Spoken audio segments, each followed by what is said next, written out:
Just finishing up lunch. Okay, alright, I'm sorry, I've had an eventful weekend, so this completely slipped my mind. No worries. What did you what have you been up to? Well, I had I had a date Friday, I had to babysit Diana Saturday, and then oh yeah, we roleplayed for a lot of Saturday, so Yeah. I was actually just putting together magic cards to sort of unwind from the weekend. Yeah, I So I completely forgot about this, sorry. Excuse me. Right. So God, sorry, I tried to avoid that. So alright, the Menagerie, huh? About that. I did watch it. So. Well, I kind of watched it, but like I did watch it. It was on. It was on. I did not fast forward through anything. Yeah. But I was like, man, this is they literally used every single shred of old footage from the pilot that they could. Yeah, hey, they cut out a little bit. Where? That's a discussion for us to have in 1701.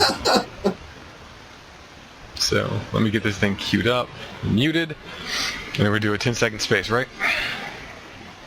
Give me a second. I'm almost done eating. Okay.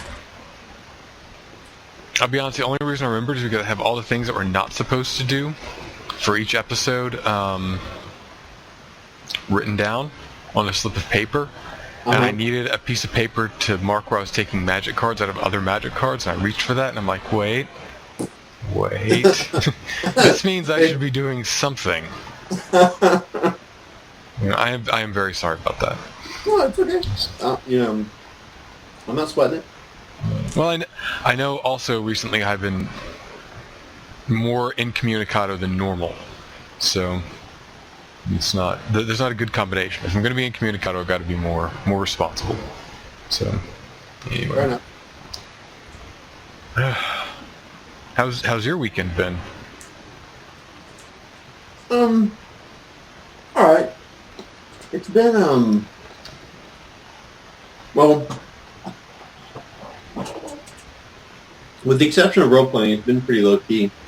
I normally go drinking I normally go next door drinking. That didn't happen, which is fine. It's nice to kind of have a break from that kind of stuff, but at the same time, I find myself in the house a lot, and I really need to find something to do outside. Yeah, I feel that. It was interesting, but the best part was just getting out of the house for a while. Sitting at a Starbucks and talking for like 3 hours. Who did you end up talking to? Yeah, some guy. He's a libertarian. I did most of the talking. So, is he at least pleasant conversation when he's not talking about libertarian things? Well, that's the thing. He's like, might seem like I don't have a lot going on because I'm very invested in the libertarian thing. I'm like, oh, I see. So, like, he didn't have a lot to talk about because that's a lot of what he does. But anyway, and he tried to be like, oh, what's the most obscure game you think you played? I'm like, that's a question that tells me a lot about you. But and I name off a couple of games, like, I've never heard of this. I'm like, yeah, shop at clearance racks, bitches. Get that shit for 75% off. Of course you never heard of it. It's shit. It's shit and I played it. It's a shit game for shit people. I played it, damn it. Yeah. Don't try to out-obscure me, dick.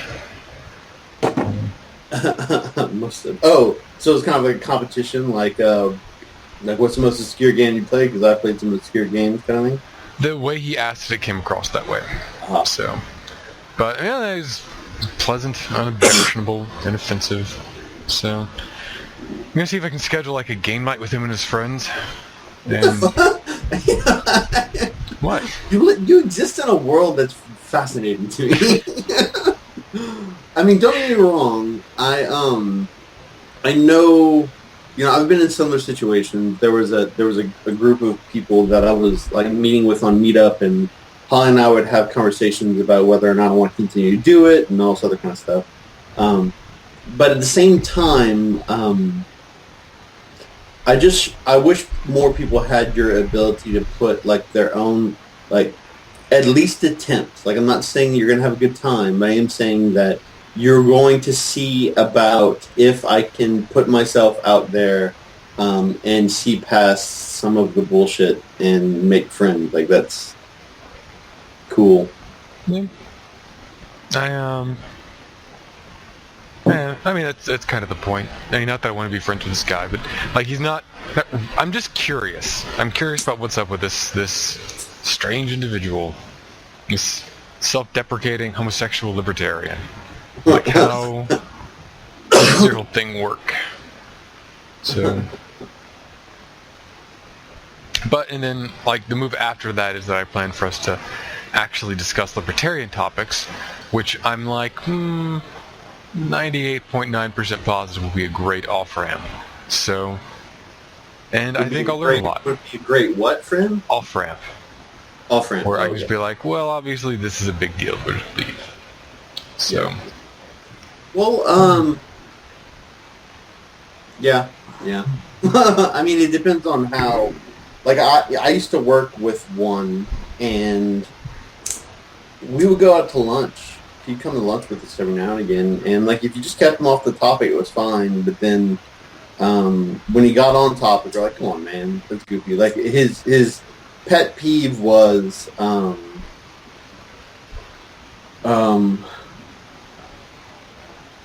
wasn't housing authority. It basically, the people who say you can and can't do something on your land.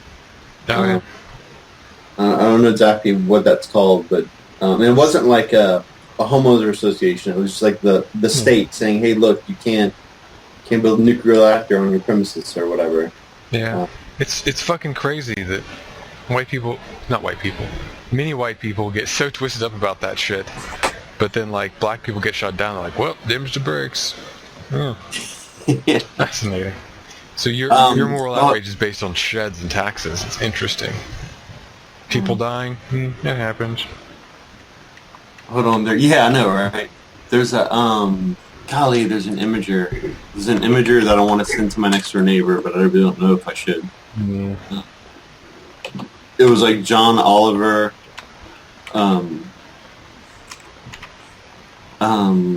Wall Street. Images. But yeah, it was like a thing where basically they're doing a very Daily Show-esque thing where it's like, oh, let's talk to someone on the ground, and it's like, yeah, it's a black woman. She says, I'm at the most dangerous. This is the Wall Street thing, basically. Yeah, it was Jessica Williams on the Daily Show. She's like, because she had dreads, right? Yeah, I think so. I mean, it was a small picture, so you couldn't really read it very much. Oh, I thought it was John Oliver. Yeah, so that's why I kind of backed off after I interrupted you, because I realized maybe John Oliver did his own thing on that. Well, there's probably more than one black woman in common. Yeah, I forgot that. John Oliver was running the Daily Show for a little bit. Yeah. But yeah, it's her. I just looked her up. Yeah, anyway, it was pretty funny. She was like, "Oh, I'm just profiling. I'm just saying that white men with slick back hair, business suits, need a certain profile." I'm like, this is just so beautiful. I love reading them. Yeah. It's true. Hella true. Yeah. So, anyways, I'm done eating, so I'm ready. Let me actually add. I am done eating, but I have not queued up Netflix. For you. Okay.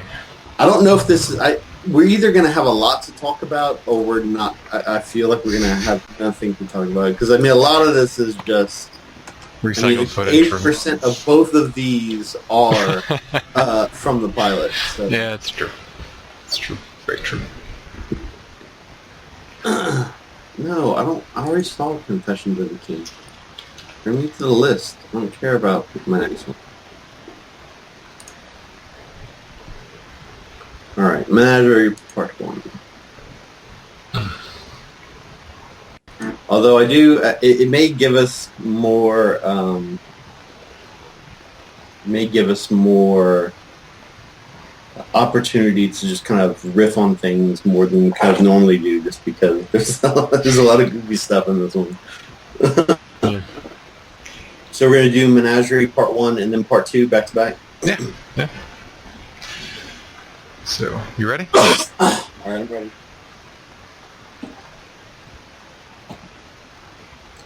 I am ready. This is 17-1. I'm Chris, and this is my 17th time watching Star Trek, the original series.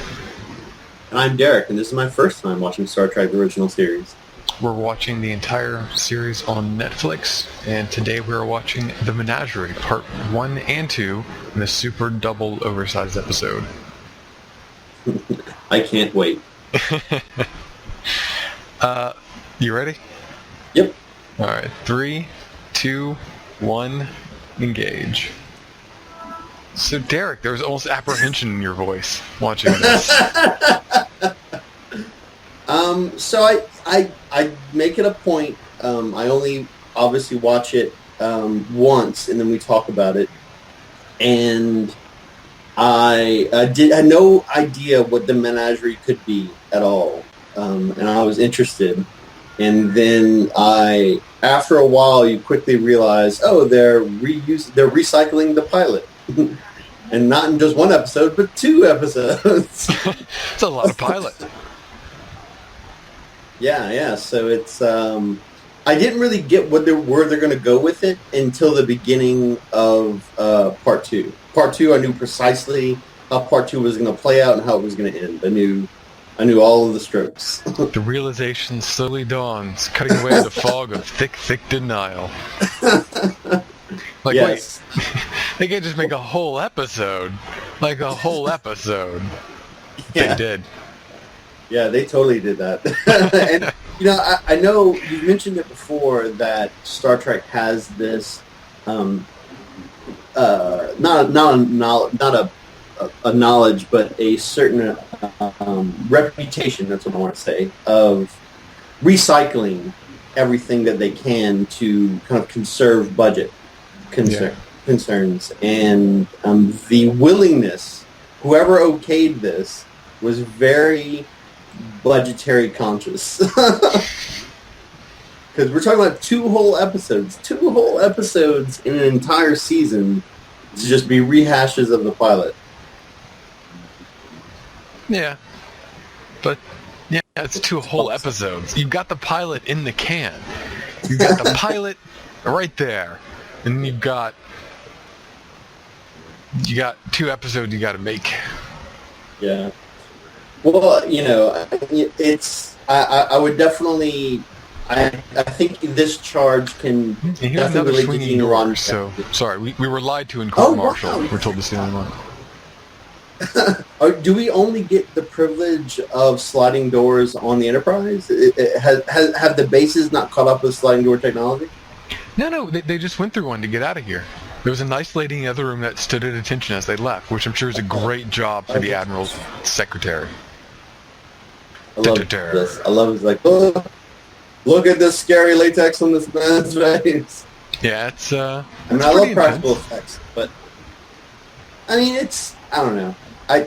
It makes you wonder. If you look at people who can, you look at the state of art it is now, and you're like, could they draw back then? Because you look at old art and you think. And so similarly, you look at a practical effect like this, and like, did they not realize that they could layer this latex in certain dimensions to make it more believable? I'm confused.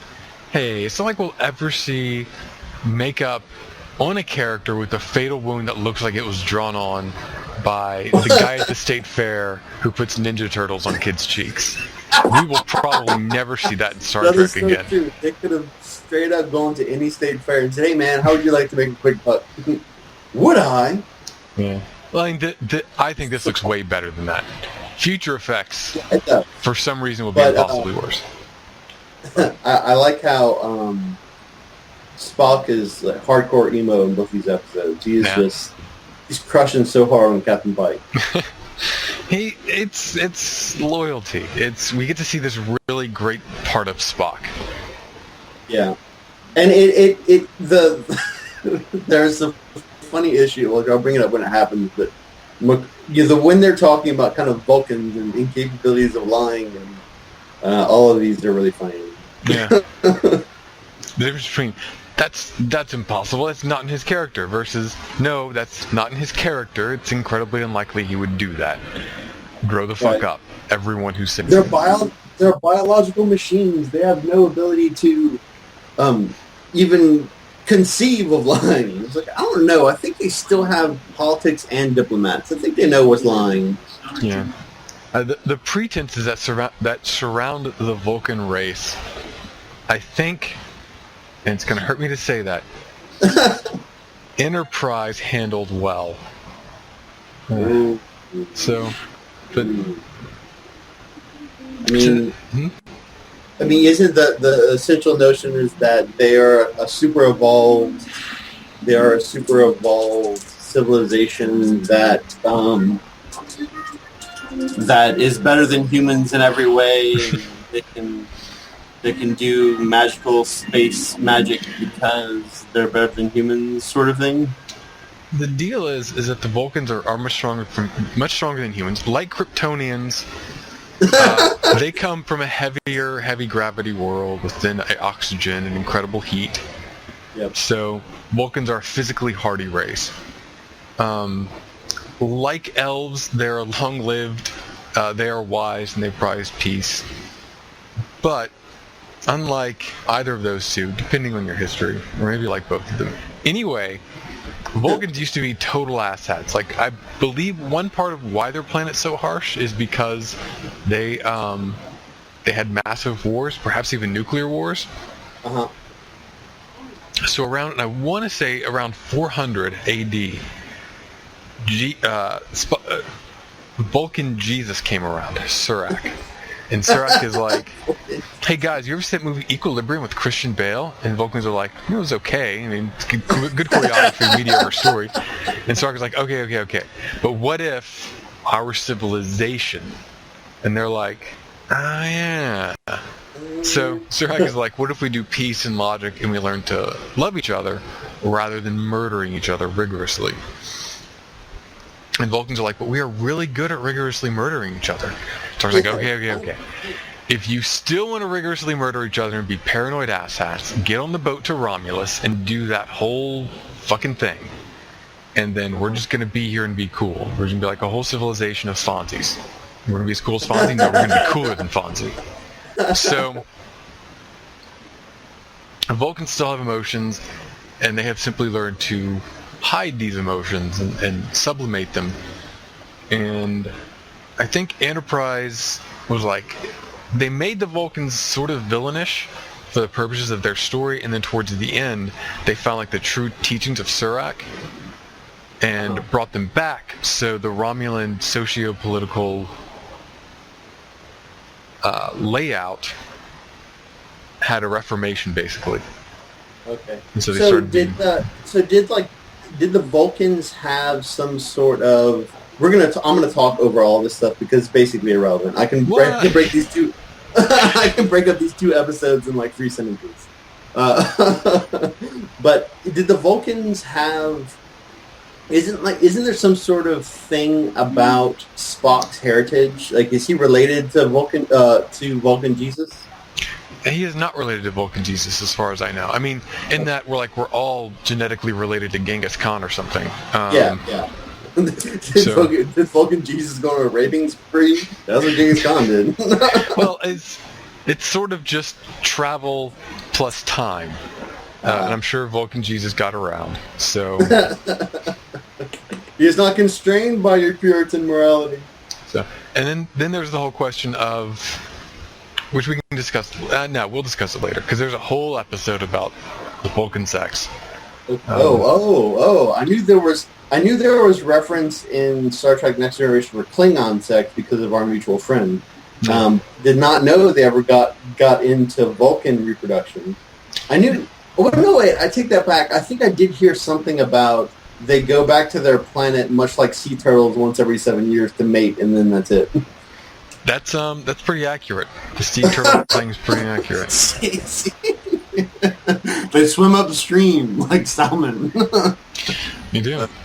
It's actually an episode that plays out a bit like this one. To the spawning fields of my father and his father and their fathers before them.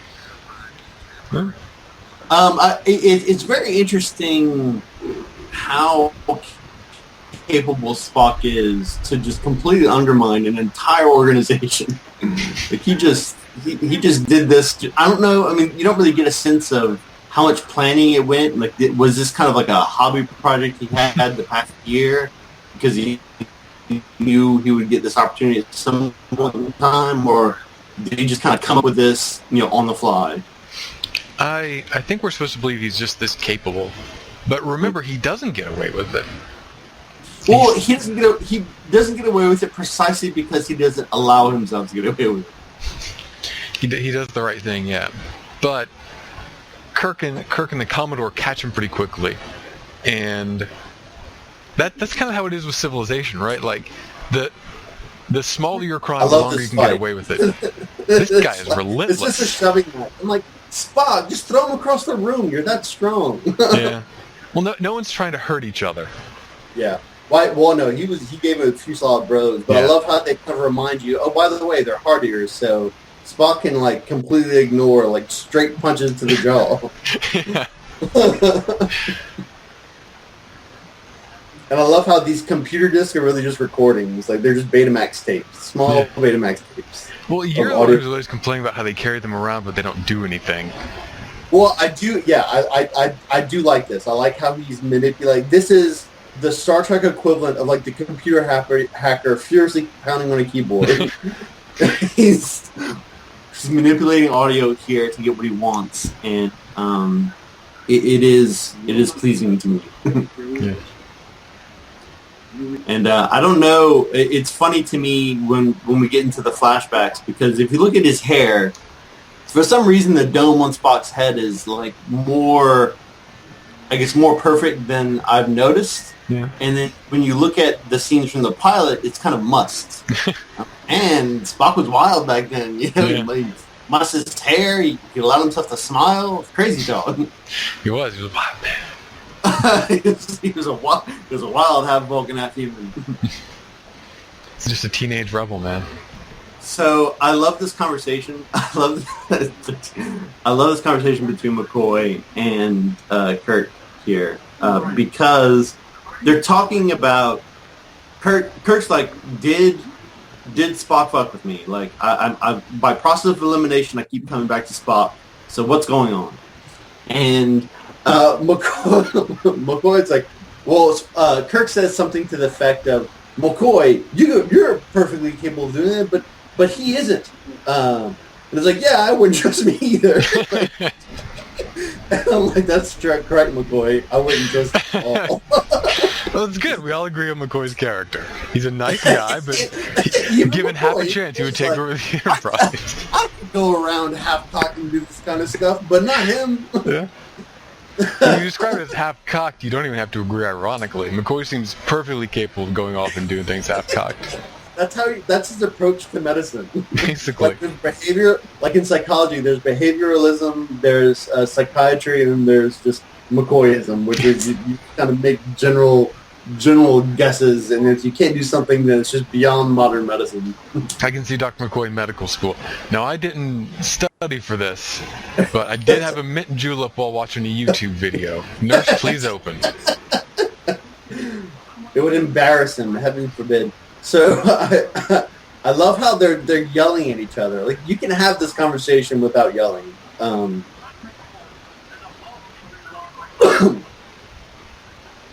love that. Me, yes, you can question me. Well, look, hey, the deal, though, the really great thing about this scene is that McCoy is a racist, and he is a jackass to Spock, and he just lays into him at every opportunity. But when Spock's not around, McCoy hella goes to the mat for Spock. Yeah, I noticed that as well. I was like, look at this dude. He's even like, hey, I wouldn't trust me. I could do this shit. No problem. he even goes that far to say Spock couldn't do it. Like, are you freaking crazy? Like, yeah. And I definitely like how he went to the mat. I think that whole conversation was just artificially heated. I don't think it had to be that heated, but maybe that's. I feel like that is maybe it's a fine line. It's probably not that bad, to be honest. I do like how top secret files have some weird locking mechanism on the folder. Makes sense. I like that it's a physical object. You understand Talos. Yeah. So, I wonder, I mean, eventually, look at this. It's a magnet. Now it's open. Look at that. It's like the little things, like this is how they sell CDs in the future. The little device. Yeah. If Kirk would have tried to leave the office with that, the alarms would go hella off. Yeah, for those of you who are listening to this that aren't familiar with CDs, you might want to just get rid of the rest of... you might want to just stop listening right now. And so, this is kind of... I guess it kind of exhausts, especially in this episode, it kind of exhausts my... not so much my interests, but we're about to start getting into the Wayback Machine, where we're recycling kind of old episodes, and because that's like... He's going to go up here, and there's going to be the court-martial, and then that's when we start seeing all this footage. And then every now and then we're brought back. And so it's like, after that point, it's like, well, I mean, then it's just a commentary on the pilot episode that we watched already. We can do a big compare and contrast. We did that when we watched Where No Man Has Gone Before. But we can reverse that now, right? Instead of saying, oh, look how different that pilot is to this pilot. Now we're in the middle of a well-established series with characters that we know. We've seen them go through some stuff, and I think we can watch that with a different set of eyes now. Well, you can. Oh, no, wait, I forgot. I had something for this one, too. So, this is where, like, Spock... No, is this where Spock turns himself in, or is it later? This is later. Okay. I love it when Spock turns himself in, because he's like, you're in command now, McCoy. It's like, what? No! I became a medical doctor for the express purpose of not to command people. I didn't have time to watch a YouTube video. Yeah, there are no YouTubes on command. It's like, he's like, security team's here. Arrest him. Can we just confine you to quarters? Yeah, that should be all right. I won't. It's like, all right, confine to quarters then. I'm like, you were colluding with the enemy. It's a great scene, yeah. He's just he's a medical doctor, and like, even though he's an officer, he's so foreign to the notion of command, it's hilarious. Yeah. I mean, there should be no situation in which McCoy is put in command of the Enterprise. Oh, yes. Well, okay, not just because of McCoy's character, but because, oh, look, he has the same fabric picture that Kirk does in his quarters. Anyway. Big fans of fabric in the future. So... There should, like, the lowest ensign should be in command of the ship before Dr. McCoy is. Like, are you talking about for just, like, for actual ranking something, or, like, what? Give me the reasoning, because I don't follow. McCoy mentions that he's not an officer of the line in a couple other episodes. Okay.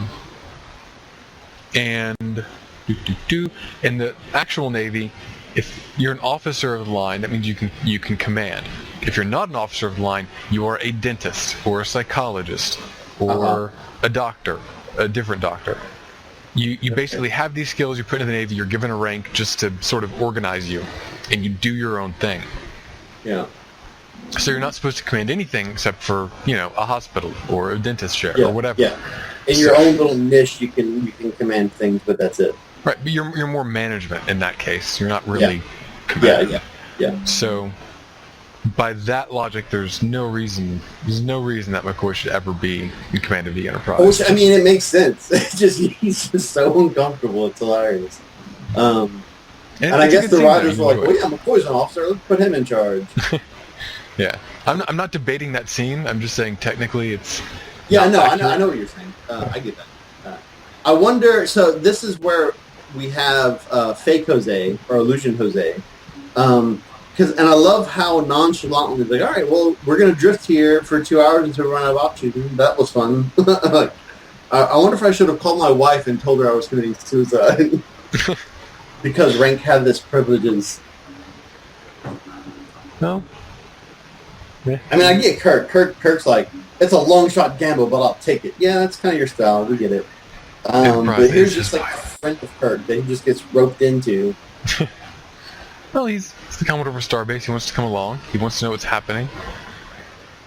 And hey, look, if they got a court-martial Spock, he's going to want to be there. Court-martial or death.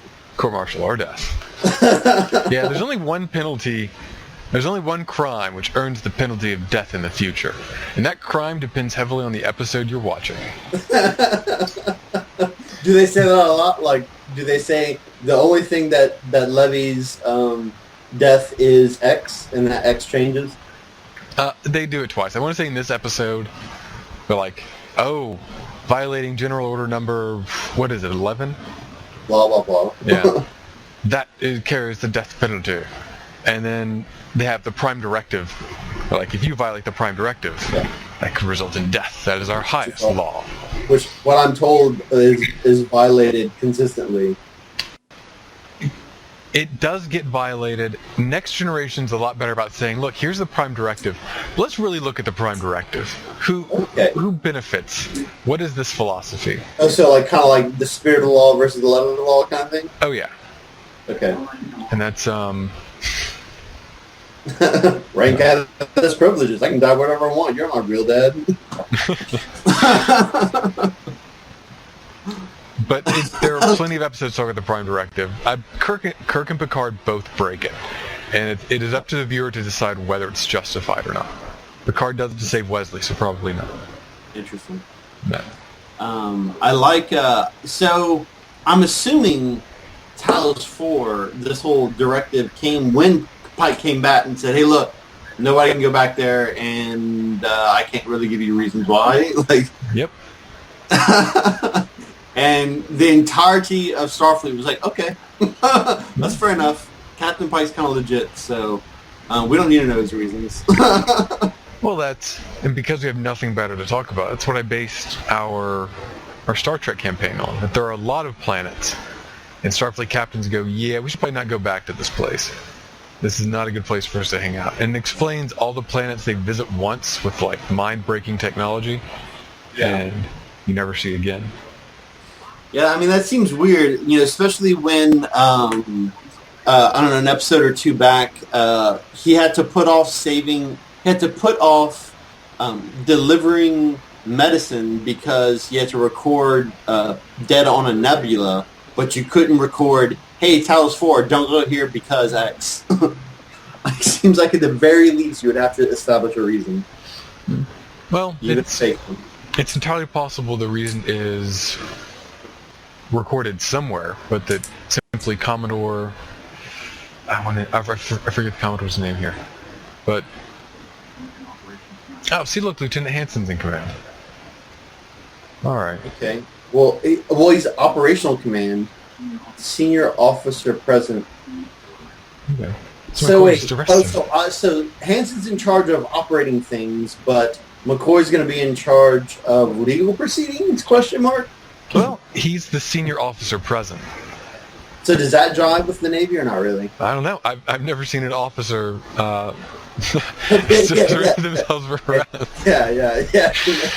You'd have to watch a movie to get a reference on that. Yeah. What I do love about how this is how nonchalantly McCoy, how Spock's like, it's I should get court-martialed for sure. Well, that's it. There really is something there, right? Spock knows he's broken the law. He tried to break the law for a very good reason, steal a ship for his old friend, risking death, risking the end of his career, risking everything. Because he's super loyal to Captain Pike. Yeah. He's super loyal to his captain. And see, this is the kind of one thing I kind of don't get about this as well, is that when Spock and Pike are just kind of chilling out by themselves, he asks them, like, hey, I have to, and Pike's like, no, don't do it. And I'm guessing the no, don't do it is because, hey, listen, it's going to put you in too much trouble, even though I really want to, since it kind of works out in the end. But another reader that could definitely be, no, don't do it. Like, my reasons haven't changed. Like, if you saw the pilot, my reasons haven't changed for wanting to be there, and so I continually do not want to be there. But I don't know. It's definitely he doesn't want Spock He to himself. sacrifice his career. Yeah. The needs, well, so I like this. Essentially, this is the Star Trek version of Spock going to the computer and giving Captain Kirk guest privileges. No one has admin rights. Yeah, See, own Kirk. and the ship's computer knows exactly how to zoom out dramatically and catch both. Just like the Doors. Yeah. They'll have a dramatic sense of timing. They've been hardwired, hard-coded to understand when and where to open doors or zoom or pan out. But there are cameras on Starfleet officers all the time, every time. And that will be incredibly hilarious in a later episode. But Yeah, well, like, I was kind of wondering about that as well. Like, you know, eventually it's revealed in the second one that, hey, look, this is all an illusion. Even the footage is an illusion because there are no tapes. You're just seeing this from the projected beings, blah, blah, blah. yeah.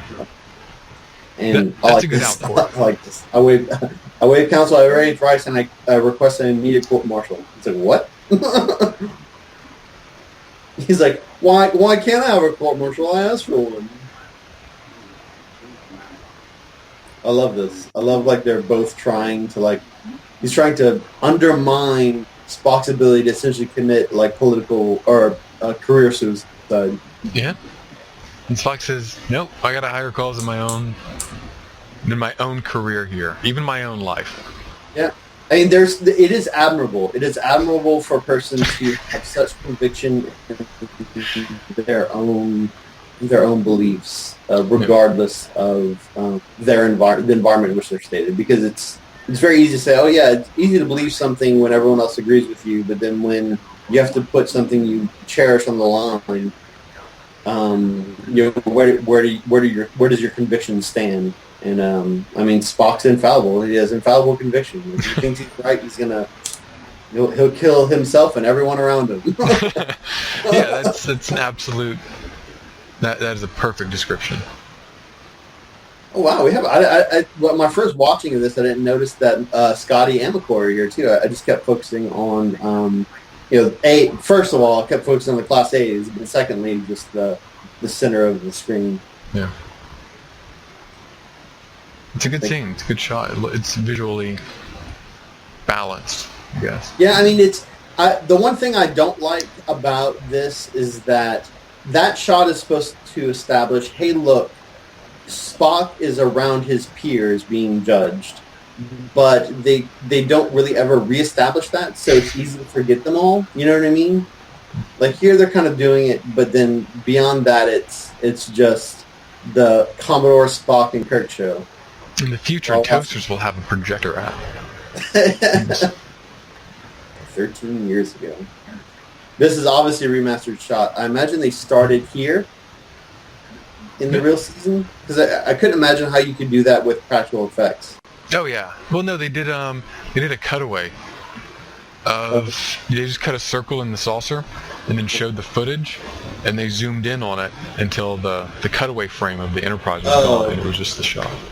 I like to imagine like Spock looking at this footage, like, ugh, look at my hair. Oh, I was so wild back then. Anyway, where's I going with this?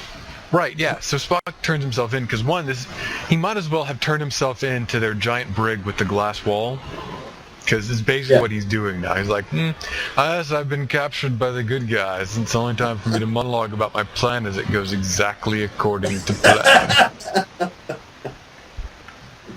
Yeah, I do like how they say, hey, like he just does so many unprecedented things. Like, oh,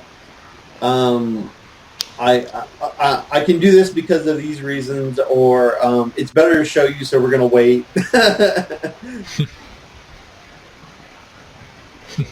Kirk's like, man, I thought I was going to miss my shows today, but no, thanks to this trial, I'm going to watch them. I demand we watch shows, Commodore. I am in trouble. I was going to get leave. I was going to leave after this detour. and I spend my life watching soap operas. But these will be fine. Isn't... Oh God, look at this. Here's the funny thing, okay? They did a good job, whether this is remastered or the old way, of... Oh, it's definitely remastered. Of giving that sense of this... We are looking at older footage. Like, even though we shot this year, giving this sense of, yes, this was 13 years ago. Look at Spock's hair. Look at these weird uniforms we no longer use. Yeah, because nothing looks right. Even their insignia are off. Oh, really? Yeah. I don't know. It's a little off. I was only noticing because... What's that? I was just curious if they're all wearing heels. I was wondering if they're all wearing heels. I'm sure we'll find out. But the lady at the starbase who was making eyes at Kirk, she had like a big medal, like the sunburst that the starbase uses. Yeah, and it was sticking out. And I'm like, but everyone else's are sewn on, except for Spock's, apparently, mostly. But, and Spock, not insignia, I just caught it. All their insignias look like third-grade art projects. Yeah. That were glued on with like some sort of tape or something, fabric tape. Damn it, Star Trek. Only Nurse Chapel's insignia is supposed to look like that. Insignia looks awful. They just put a cross on it for no reason. And of course, it's the same actress who plays Nurse Chapel. Very different wig. Oh, interesting. Yeah. Yeah, so I mean, I was also surprised that they wanted to use this footage. This is precisely the same exact footage, or is this kind of redone? No, it's exactly the same. As far as I know, it's the same footage. I mean, okay, considering the fact that we were talking about a show that was put into another show, both of which were later remastered. Oh yeah, that's true. I don't think there was any doctoring between the show you watched. Oh yeah, the Hawaiian couple. I forgot about them. Oh yeah, and I forgot about this too. Like, yes, I will showcase this strange contraption. I will never put it to my ear and then place it back on my desk. Tiny TV. I bet it's too small for him.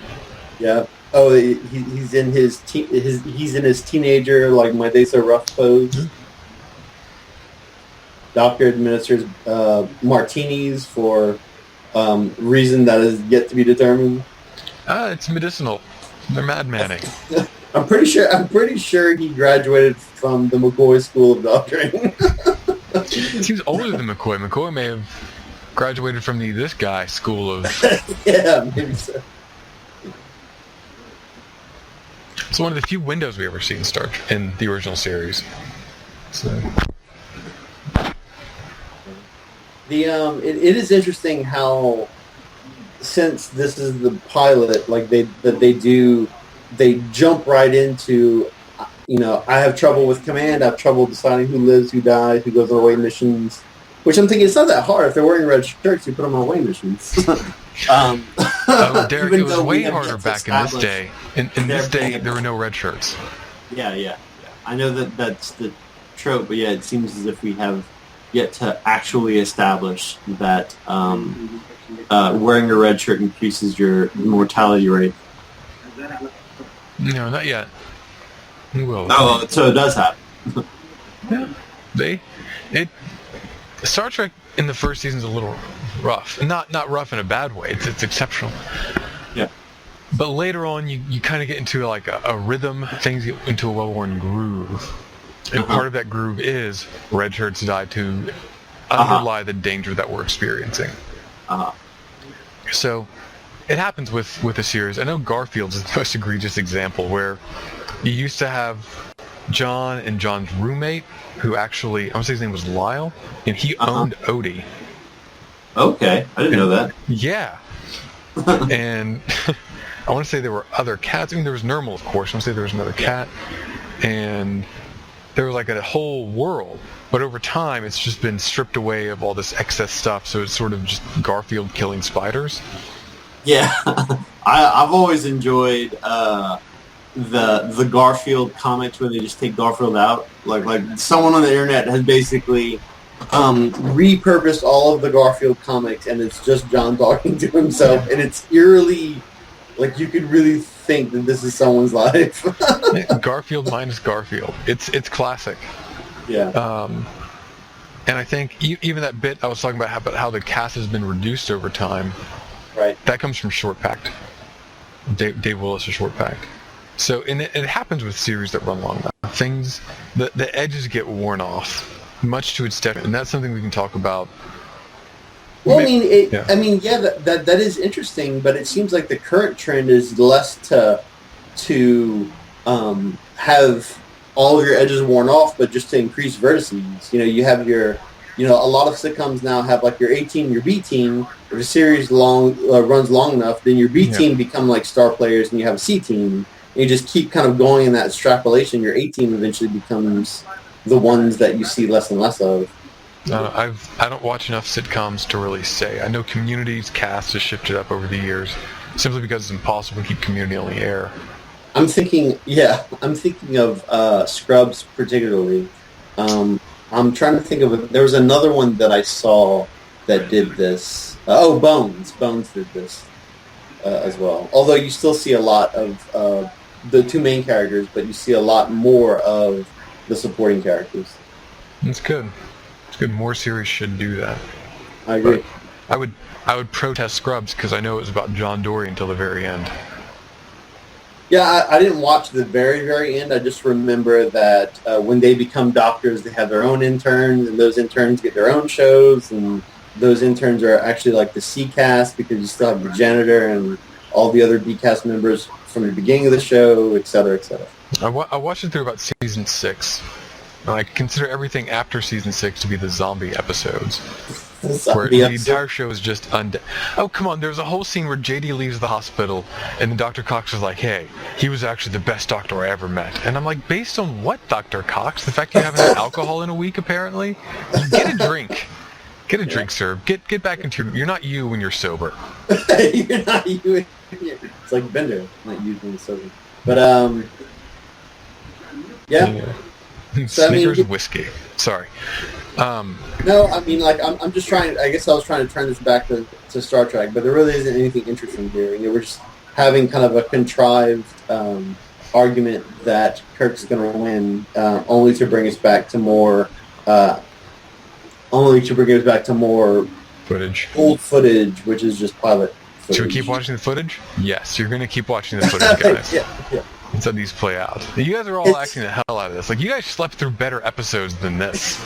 Yeah. Acting-wise. What's interesting is it's one of those few times where the questions in an episode can be applied both to the characters and the people watching it. Like, are we going to keep watching it? Can we watch something else? No. Can we keep watching it? All right. Did they reuse that cutaway as well? No, that's a different one. I'm about to say, because if they reuse the whole, like, starting the projector cutaway inside of an episode, they're reusing footage from a previous episode, that's kind of wacky. You know what? I bet these guys are like, yeah, no, you're going to show up for, like, 5 days of shooting instead of 7, and you're going to be off next week. And they're like, yeah. We're going to act 100% on this hope one. That everyone got just an uncharacteristic time off and they enjoyed it. Because, I mean, even the writers, you could say, hey, no worries about it. We got the whole Colt Marshall thing. We can drag this to 2 episodes. Go take a vacation. Yeah. You'll also notice, I don't know why it's so much more apparent here, but there's a squiggly thing in their insignia. Like, they have little stars, which means that they're command. And there are other divisions have other little symbols in their insignia. I think Spock has a squiggly. A squiggly? I haven't checked that. I haven't checked that at all. Why did you move, Vincent? What was the point of moving just then? He's an extra. He doesn't know. He doesn't want to ruin the shot. And that was their best one. It's their best take. Still love these jackets. Yeah, I wonder how many times he ruined that shot, considering that is their best take. Well, like, everyone else may have ruined that shot before, and he was, like, great. But then, like, on that last time, he just moved a little bit. Yeah. And they're like, everyone else was good, though. Keep it. Yeah. I wish they would have kept these jackets. I like these jackets a lot better than just, like, the weird canvas jackets we see so much of. Like, it looks like someone got a really good deal on some bugs and they made jackets out of it. Yeah. Well, I like these the most just because they work with the high-necked uniforms, which we won't see again until season 3 of TNG. Well, not only that, I love the harnesses. Like even the harness they were kind of strapping on for some sort of danger, as opposed to kind of what I've been calling the battle blouse, which is that little like triangle leather thing that hangs off holds their communicator and their phaser. Yeah, I'm sure they're based on gun belts from old westerns. Well, poorly based. And here we go. What was the reason for that limp again? Remember, everyone's been hurt on their last away team mission. Oh yeah, I forgot about that. So the guy who gave the report to Pike in the previous scene, he had a bandage on his neck. Oh yeah, I did notice that. We were talking about something else, but yeah, I didn't. So, I still love this scene. I still love the scene where they're looking at stuff and they're both smiling. Like, this is why you do science. You notice fun things and it's cool. Yeah, the infinite wonders of space. And when Star Trek takes this second to see them, I love it. I think that's the highest thing Star Trek can pursue. Don't go Star Trek 1, it's just like that boyish curiosity. Like, hey, cool, look what it does. Yeah. Also like the backpack. The backpack is pretty cool. Like, this feels military to me, like what they're doing here. Like they all have like their own gear they're responsible for. Everyone's got weapons. I don't know. To me, this is more military than science expedition. I hear you. It feels like they're actually ready for an away mission. Yeah, exactly. Regardless of what happens, they're ready for it. Yeah, instead of just, dudes in pajamas with a gun and a cell phone. It is pajamas. Yeah, when I saw this scene, I'm like, oh wow, so we're gonna really use all of this, aren't we? Every second, sir. And this is where the episode gets super creepy, or starts getting super creepy, because we get the whole scientist like, oh, we can't understand. Not understand that. Oh yeah, she was raised with scientists, and we have no way of raising women without having them talk weirdly, as if they know things.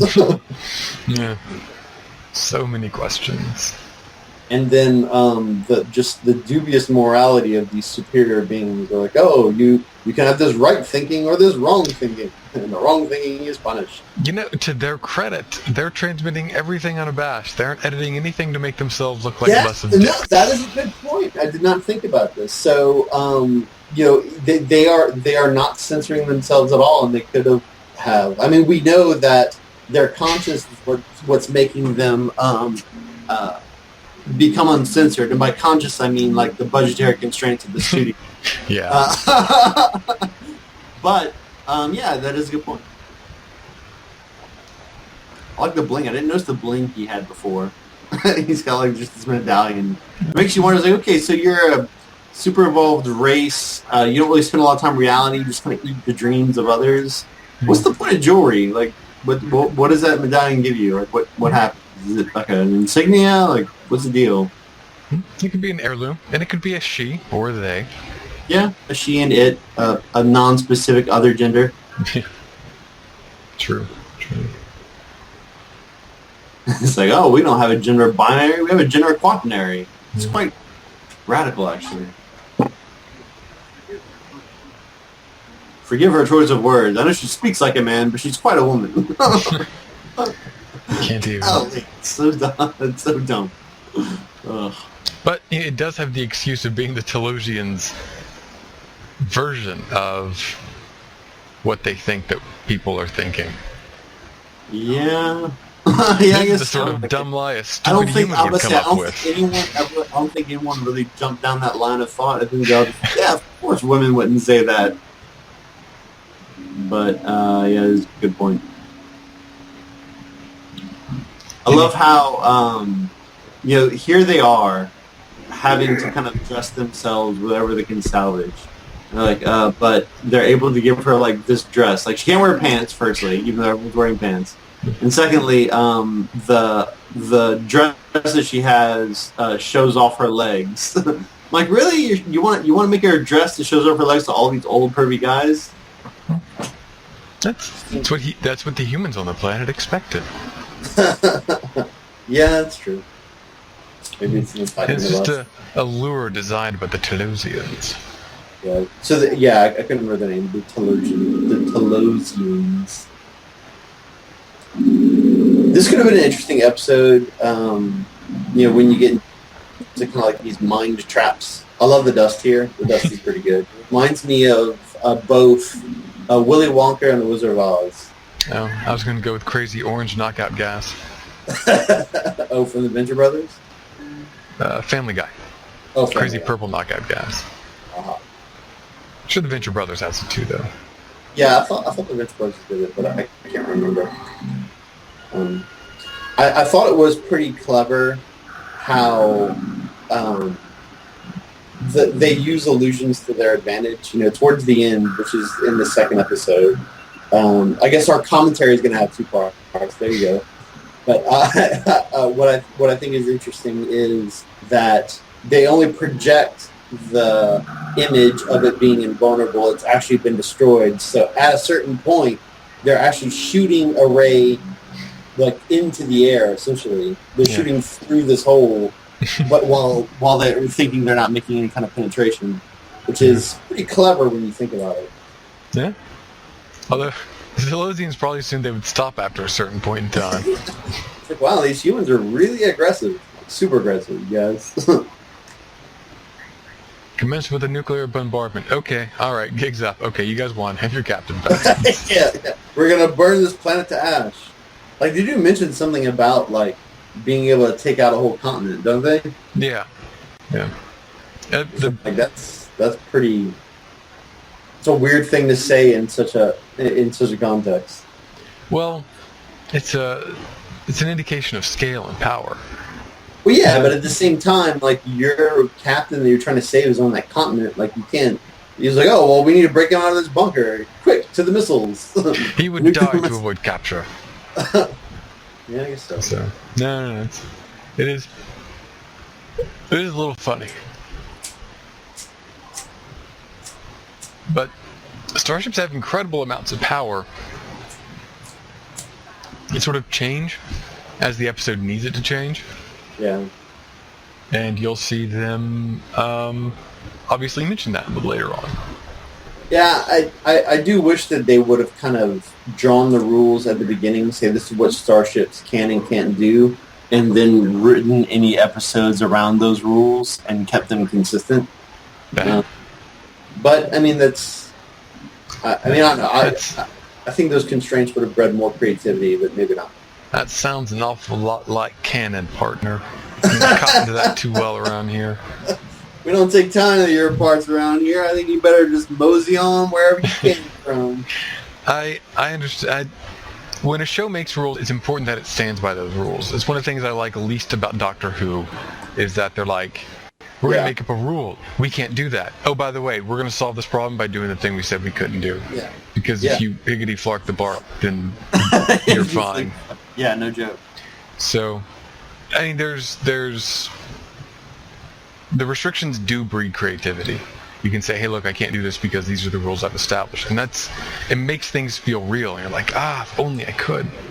But notwithstanding the times when it is appropriate to establish a rule and then break it in fiction, the drama should be the highest goal of Star Trek, where you create these scenarios where people have to make moral decisions, where you strip them down to their most essential element and go, well,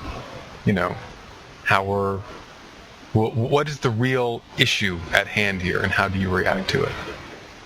And I think that's diminished when you come up with a clever third option, or whenever you hedge it around or make it so that one option isn't so bad.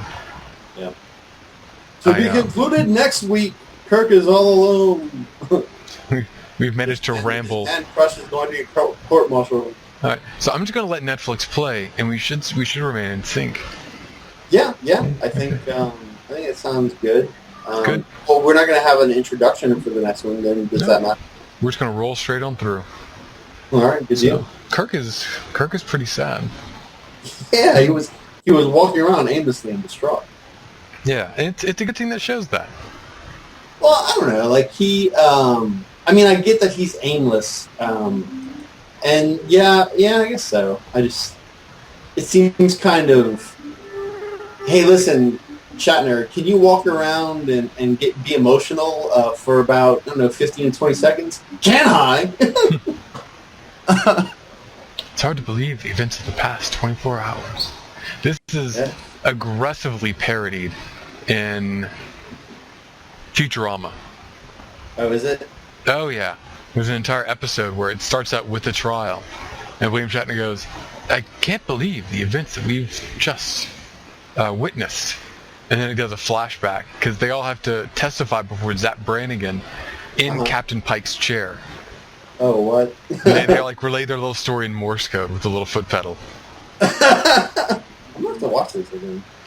That was great. It was obviously the one where they got the Star Trek cast to do their voices. Okay, interesting. Yeah, you're going to see a lot of tropes, and as you watch the episode more, as you watch more TOS, you're going to note more tropes in every scene. Yeah, and that's definitely one of the things that I'm excited about this project is that it's a lot of pop culture. Star Trek has a lot of pop culture in it, and I would definitely like to catch up with at least some of that pop culture that someone of my age would be familiar with. I don't know if it's possible to catch up with all of it, though. Yeah, it generates itself way too fast. Yeah. I mean, even Star Trek had 2 series going on at the same time for 7 years straight. It's drinking out of a fire hydrant. It's a lot. Indeed. The death penalty. I love how he's just staring. Do you know what you're doing? Have you lost your mind? It's like, okay, so last episode we established that Vulcans cannot tell lies, but they can go insane? It kind of seems like both of those situations should be equally improbable. Like, if you want to go to the mat saying, no, there's no way this guy can lie, but he could be crazy. Well, it's an interesting question, right?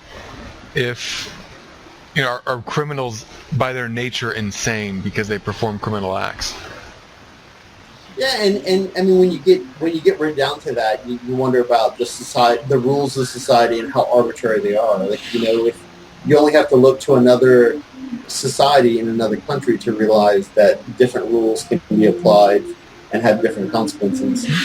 That's one of the core tenets of psychology, is that if you do something in one society and it's perfectly normal, but it's strange in another society, then for a person from each of those societies respectively, one of those things is a mental illness and the other one is not. Yeah. Yeah, I think a lot of it just has to do with the whether or not like crazy is just in I guess late 60s terms, crazy is just like, have you gone not normal, sir? You've gone not normal. And playing with what you said earlier, where you said, hey, look, Spock, this is nothing for Spock, but it benefits Captain Pike. Yep. Then what does it say about a society who considers such self-destructive action for the good of others to be insanity? How could you not keep your own best interest at heart? What kind of crazy person are you? Yeah. And there's even, getting a little philosophical, there are even, when we look at other societies, or when other societies look at us and they see some actions that we do, or, there is that feeling of, why are you doing that? Isn't it crazy? But when you get down to it, we're all structured. We're all kind of grown up in an environment that's structured in different ways. If a society says, hey, look, your own safety, your own security, and your own well-being are paramount, and if you put anything ahead of that, you're insane. I just noticed they look like they have butt heads. Kind of do. I thought it was a good contrast from this philosophical talk. Yeah, we have seen a lot of the backs of people's heads in these episodes. Isn't that like a cinematography no-no? putting butts on the screen or showing the backs of people's heads so much? Yes. Yes. But I can only assume it is. So. I mean, I know that in stage acting, you're always kind of supposed to stand kind of cat-a-corner. You're never supposed to stand directly facing the audience or have your back facing the audience. Yeah. I think it's more acceptable in film because obviously in theater you have a single audience perspective. Right. Film, you can actually do a round thing. You can move the perspective a little bit, and it can make a shot more natural to have the back of someone's head in the shot, like this. Yeah. I mean, they could also shoot this from an angle where you can see Pike and them, and they're more facing each other. But they went with that shot, and that's what they pay directors for. He's like, I'm going to do it anyway. I don't care. You can tell what to do. I'm going to break out of here, damn it. I don't even think they have a braid system of rank set up yet, so there's no way to tell that Pike is the captain. So that one braid doesn't mean anything? I don't know. I'm just now learning about the whole Star Trek braid system. So I knew it existed, I just didn't care. Now we're in the pilot where none of the rules apply. That bling might also help the audience differentiate between Teleusians. Yeah. So here we have, like, I think this is a more believable war room instead of, like, the stark meeting room they normally have. Yeah. Just because there is, I don't know, there's more, I guess, ornamentation. But yeah, this is where we get the whole, like, well, we should just blow through it. The Enterprise is capable of destroying a continent. I'm like, really? You're going to open the door with a nuclear bomb? Good job, guy. Yeah. Well, they have little globes with lines in it. That's what they have. Sorry, on their insignia.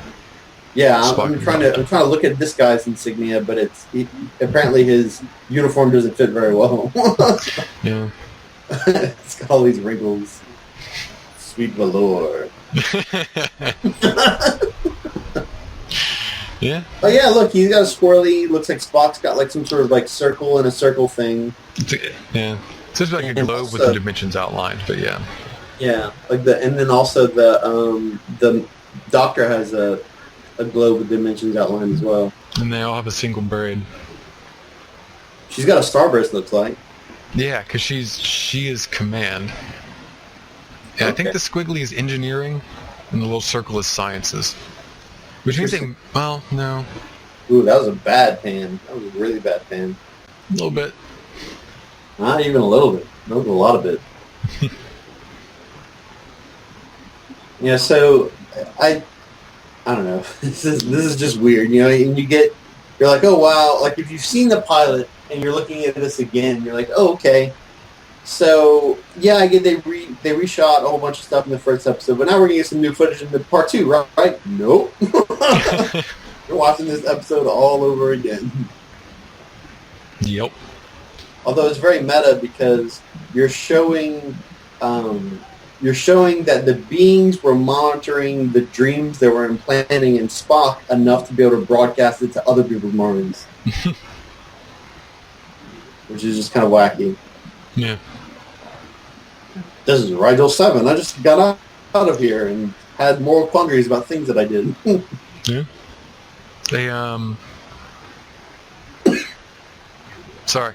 No, this is probably just what the Teleusians think people see. Who knows what they're actually seeing? Yeah, that's true. This could be a part of Southern California. It's sunny. It's very sunny. Location shoot jokes. Yeah. See, look at that. What was that lighting from? You saw that lighting change? Like, oh, okay, wow. Okay, interesting. A brilliant deduction because I love him so. I think is there like a Vulcan fetish for like command or authority? Like you kind of imagine that you know he just had a thing for Pike, and then 13 years ago, and then he got shifted to Captain Kirk, and he'll always be number 2 because he loves being dominated. I've never heard anyone theorize about Spock and Pike. Oh, I mean, he's definitely smitten for sure. I wonder if they played chess, which is probably the Vulcan equivalent to mentally masturbating. Yeah, Kirk can beat him. I'm sure Pike couldn't. Well, yeah. Well, I don't know. Who knows? Maybe Pike could beat him with his... I don't know. Does Pike have any kind of... In the canon, does Pike have any sort of... I don't know... noteworthy attributes? He was in the Star Trek 2009 movie. Like, as far as canon goes, it's only the TV shows and movies. But, like, even outside of that, I couldn't possibly care, to be honest. Oh, I thought there were books. There were a whole bunch of books, though, right? But that's not canon? Correct. The books are non-canon. They're sort of canon until contradicted. Okay. But... And then the movies take precedence? Movies and TV shows? Yeah. I just noticed that this actor who's pretending to be the giant, this is like it's like a mouthpiece. Like he can't separate his teeth. He just kind of moves the mouthpiece in his mouth. Yeah. He's a monster. Which is kind of interesting. I love the choreography on this. It's really just whack each other, but don't hurt each other. Yeah. Look, I could have stabbed you right there, but I didn't. Stab him more. Oh, that's so dumb. Yeah. I didn't notice that before. When we first watched this, like he had the blade of his spear on the dude's chest, and he kept going up the stairs. Yeah. And he did nothing. I'm like, I mean, it's obvious he's trying to kill you, dude. Take your shot. Yeah. It's obvious that you guys are both just awful at fighting. He's supposed to be intimidating, though, because he doesn't care. You know? It's like, you'll stab me a little bit. I don't care. I'm a monster. I love how she's with it obviously styrofoam weapon. Yeah. I love how, he threw a long sword like it was a dagger. Yeah.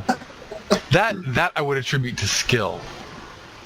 I don't know. I don't know if anyone has that skill. Christopher Pike does. Fine. You want to know something else about we Christopher found Pike? Like Pike has this unnatural throwing ability. He's a gnome. Or is that halflings? Well, I mean, throwing is dex, so it would be anything that's... halflings are really good at throwing, and elves are too. Well, I know back in the day... Oh, he's taking a nap from his own past. No, it's strength. Throwing is strength. My bad. Okay, no, just... There was a race in one of the older editions of D&D who specifically got a racial bonus for thrown objects. Probably based on Bilbo throwing stones back in The Hobbit. Oh yeah. Yes, probably. Yes, probably happens.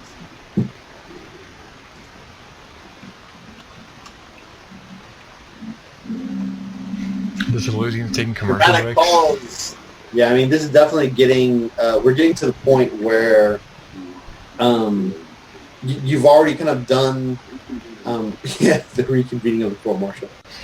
It's just it's wearing thin. This premise of, hey, we need to watch more footage. Really? Do we? Yes. This footage hasn't explained anything yet. Can't we just skip to the end, Mr. Spock? Context is everything, Captain. Yeah. Yeah, it's and I like how every now and again we get a little exposition from Spock. Oh yes, Captain Pike was brilliant here, or he couldn't possibly have known. Blah blah blah. Yeah.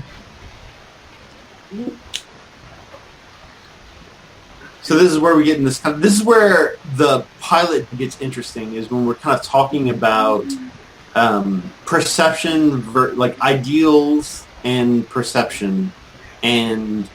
You know, if you have everything you've ever wanted and you don't know any functional difference, isn't it the same thing as striving to get what you've always wanted and achieving that? He's like, look, you can do anything you want here. They'll make it happen. What's so wrong with that? And he's like, well, no, but I'll still be a slave, and slavery is not allowed. Oh, there's also the question of if a world can produce enough to make everyone happy, so that happiness doesn't require competition for scarce resources, then there's no longer the competition to improve people. Well, I think that there have been some studies in my mind that prove to me that isn't true. That there's always a collaborative effort to engage in our curiosity and find things that aren't necessarily competing with one another, but that are just more discovery. Which I always thought was the purpose of Star Trek. Was this is a show about human curiosity. But it seems like it has a lot different ideals. Well, so with all the remastering, you think they could have gotten rid of this completely irrelevant I don't know what you would call that, command center for this gun? The thing like you that they hate don't so use much. because they're afraid to stand behind the thing. Like, it's obviously designed for you to. It's just to sight it in. You just have an irrational hate for this piece of equipment, Derek. It doesn't make any sense. The only hatred I have for it is based on the fact they don't use it again for anything.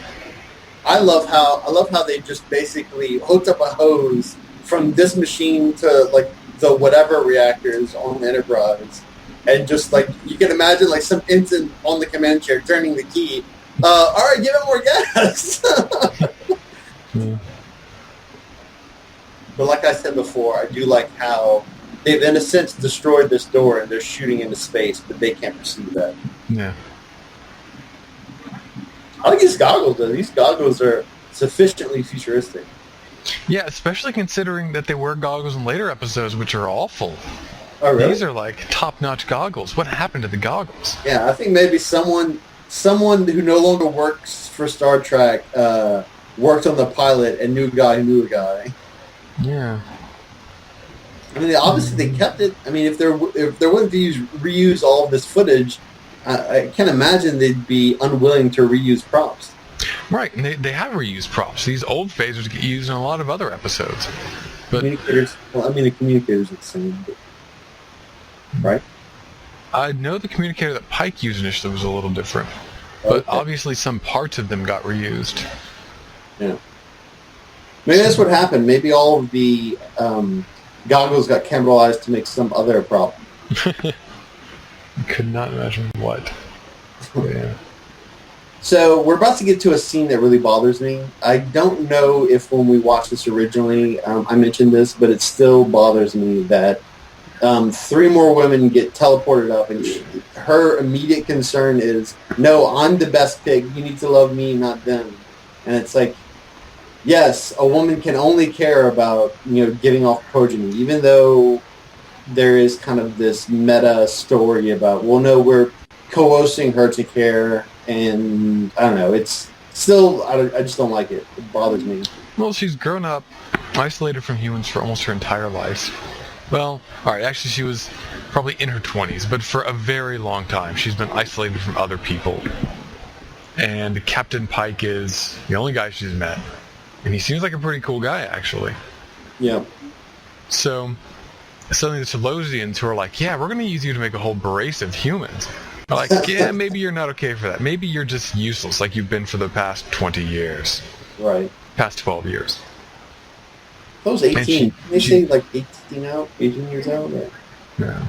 I don't remember. Anyway, she is desperate to be useful. She's desperate to be wanted. And yeah, she's been alone and tortured by aliens. That is a good point, because humanity, loneliness is still a very real and devastating punishment to level at anyone. And it does make you wonder if you are in the company of such ethereal beings that you have nothing in common with whatsoever. Is it the same as being lonely? Because if it is, then yes, you could see the desperation. The desperation isn't, hey, I need to have a baby with you. It's, please stay here. You're the only human I know. Yeah. You see these humans all the time. They can go back to other humans. I can't. I gotta stay. And they just see her as a zoo specimen. Right. So I really like her character. I really like how An Earth woman? all of her emotions seem very, very real. Yeah. Yeah, I mean, it is true. It is ungodly acting and talent. much more. But I can't tell you. I'm going to show you. Damn it, Spock. Get on with your AV project. Although I'm a big fan of after that whole woman scene where he takes the phasers, is like, I'm filling my mind with hatred for them, but he's planning this whole like rope-a-dope trap. Yep. It's pretty great. I still like it to this day. Good stuff. It would be great if you could just reshoot this so that it is nothing but Spock doing a PowerPoint program. Yeah, well, the other thing too is, I mean, I get that they want to reuse footage. That's fine. I mean, I know that they probably have access to this set, and is Christopher Pike the guy in the chair, or is it not, like the actor that plays Pike? No. Okay. The money and time, that actor were not there for it. Okay. Because I was wondering about, like, couldn't they have just interspersed a little bit of, we didn't show you this part, or just some other aspect that could have given this a lot more juice than just, hey, we're going to literally recycle this episode and make people watch it again. Yeah. I don't know. I guess I always took it at face value. I never thought, hey, let's do something else with it, because it was always just, well, it's cost efficient. So why do anything except dig out the uniforms we have in the back closet, hire a guy to be the Commodore, and then make the chair to make this whole plot go. For entertainment value, that's what we're doing here. We're trying to entertain. Maybe. No! That's what television shows do. It reminds me of like the Futurama episode where Bender joins a robo-religion and he drinks mineral oil and is like, functional. Yeah. Instead of drinking booze. It's like, you can meet all of your base needs, but you will still have a desire for other things, whether they be philosophical or different types of experiences. I was just aiming to make a sell cigarettes joke about the commercials. That's all I was aiming for.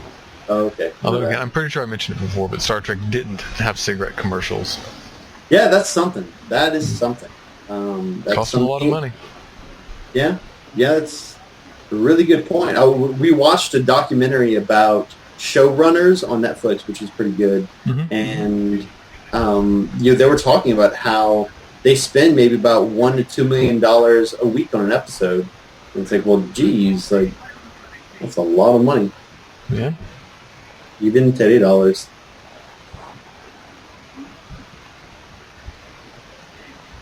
So I guess like he starts using his mouth just because he forgets that he can project with his mind, or to put Captain Pike in a false sense of comfort.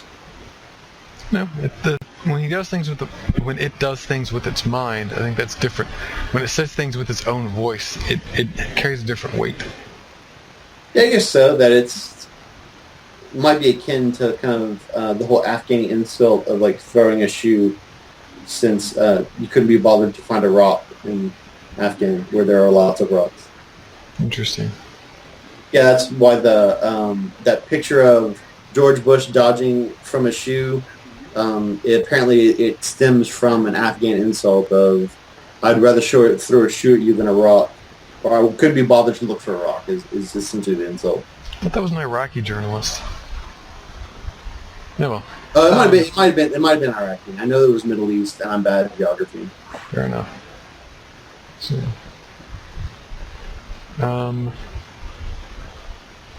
a lovely day, and we have an Earth city in the background.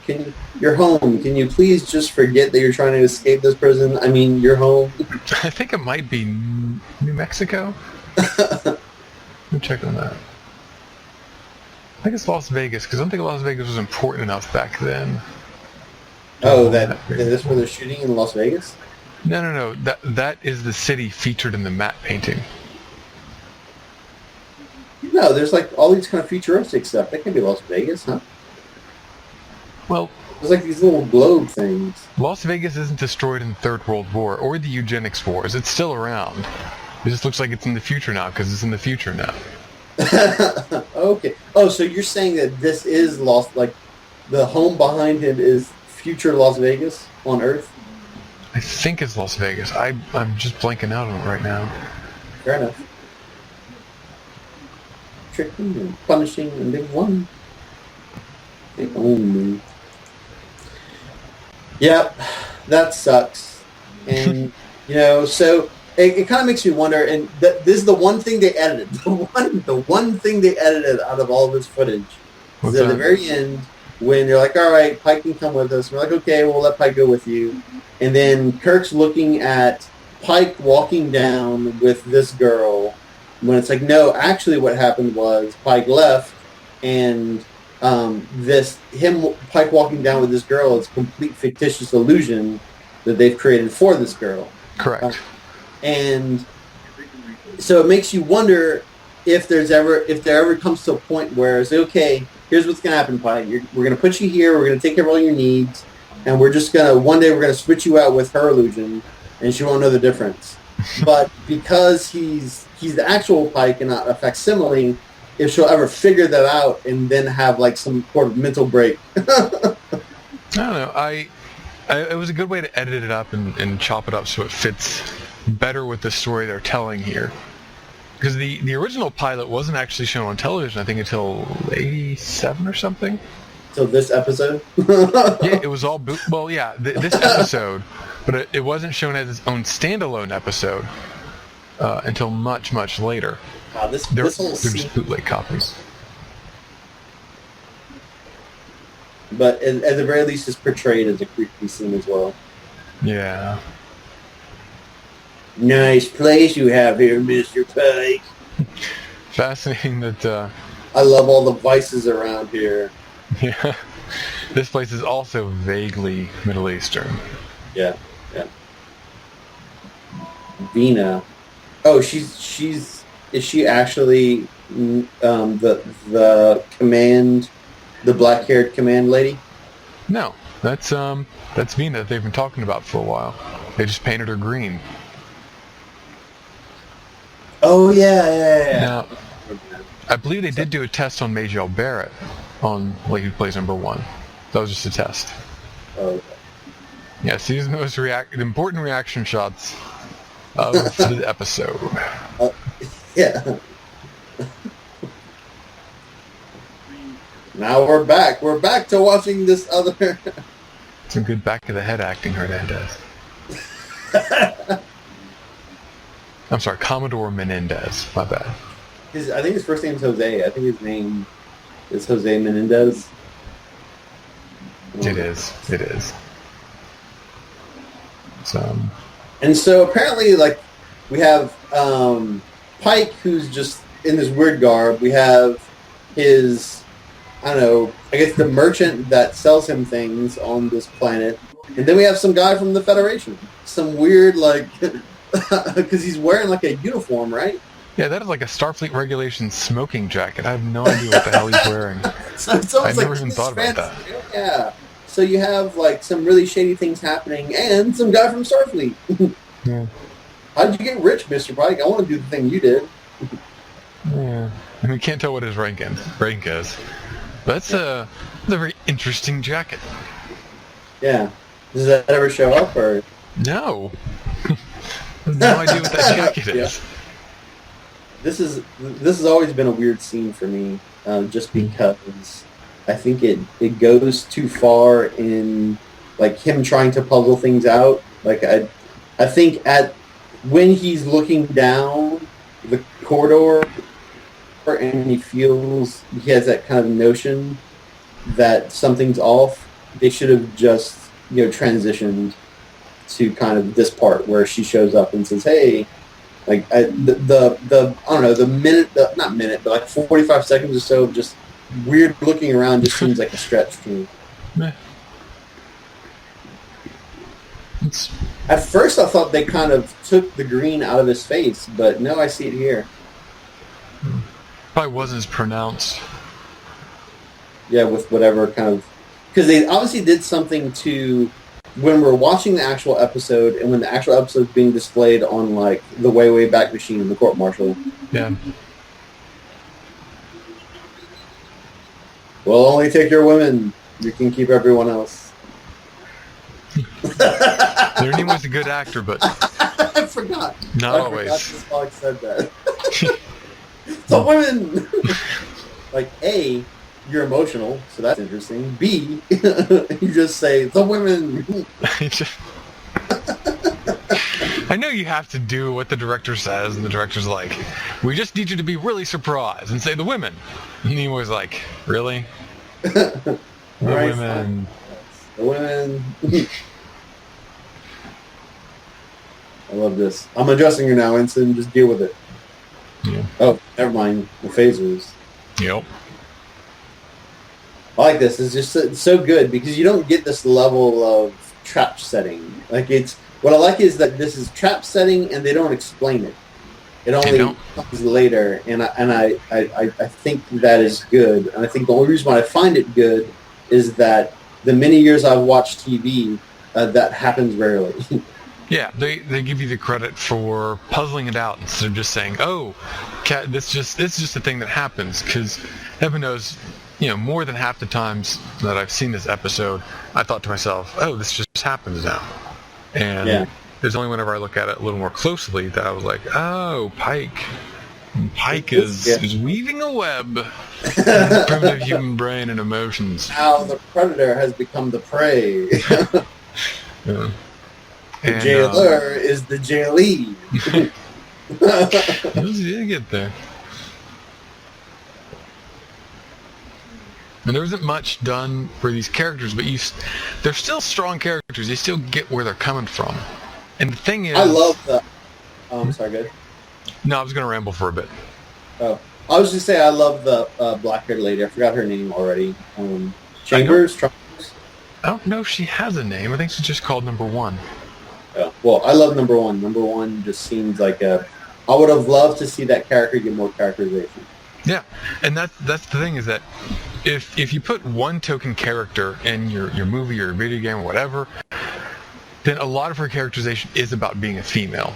If you put 2 or 3 of them in there, suddenly they have to be distinct from one another. So they begin having different character traits, and they begin to distinguish themselves from one another. And that's something that shit these days barely even does. But the fucking original pilot for Star Trek the original Star Trek pilot, that's something they did right off the bat. They're like, look, here's a woman who's old and cool. Here's a woman who is young and more passionate.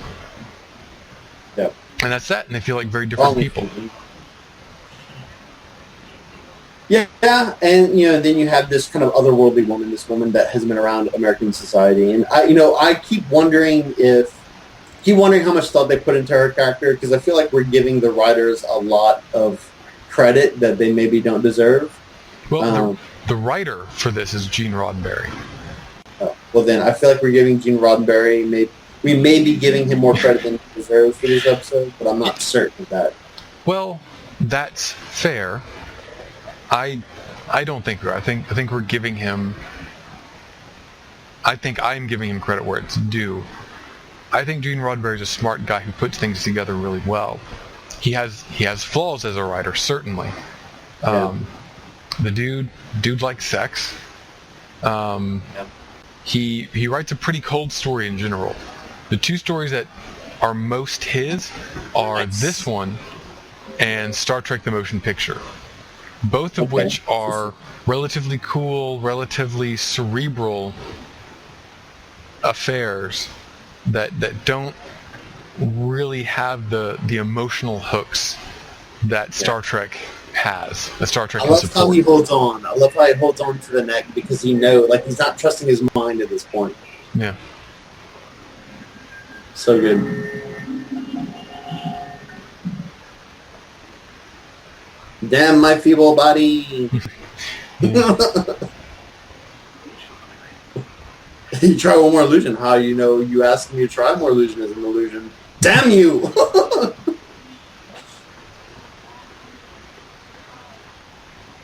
Destroy it.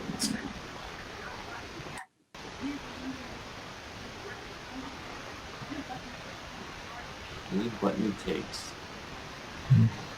And he got the leader, the one with the medallion, some bling on it. Well, everybody pulls a chore out of the chore jar. Yeah. And Also, most of the chores are siphon dreams, but yeah. You have two people right now, like just whacked out of their mind on human dreams, and the one guy's like, "All right, I guess I gotta go attend to the animals." it would be hilarious if the ensign from the Commodore's office is also doing security for these guys. She looks away for 5 minutes. She comes back, they've broken out with the brain guy. I'm so bad at this. I'm gonna join Starfleet. This is really just shouldn't have joined security. She's just not great at it, Good at admin, though. Yeah. There, do you see? I can just see Spock getting up. Do you see? Do you see? Okay, look, Spock, we all agree that the plot is thickened, but that has never gotten anyone off the charge of traveling to a forbidden planet or stealing a starship. Zimmerman, a moment. Do you see? Do you see? Another reason this should have been a slideshow. I would have loved that. I would have loved it so much. If we ever do any kind of like Star Trek parodying things, we need to do this episode as a slideshow. Just about like straight up, not even any talking, just like an audio commented PowerPoint slide. Like you would, whenever they cut to the view screen to show the episode, you just have slides, probably of this, but probably also of Spock's vacation somewhere. Appropriately mundane, like right? Him in some weird Vulcan bathing suit that is both functional but attractive. Right, and then occasionally we'll just cut back to these guys and get their reaction shots. I'm as well guilty. And then whenever we reach maximum boredom, you cut to the reaction shot of Pike with his head down. It's like, oh, he's asleep now. He's tired. We could definitely cut. I feel like there's enough there. The background is bland enough in all of the episodes I've seen so far that we could probably take any reaction shot with them wearing their Class A's and it'll work. Yeah. So we have a few more to pull from there. Okay, that's good. And now we've arrived at Talos 4, earning Spock the death sentence. Spock's like, yep, well, it's been a good run. Peace out, guys. Oh, it's 13 years ago. Oh, right, because... No? Alright, never mind. He's like, you will watch the end of my audio-visual presentation. There's only 5 more minutes. We've already begun, Commodore. You can't back out now. It's like, I don't want to. I already rendered a verdict. I know. Verdict's in. I don't want to watch the end. Ugh. Pike survived. Spoilers. Hernandez out. I'm sorry, Mendez out.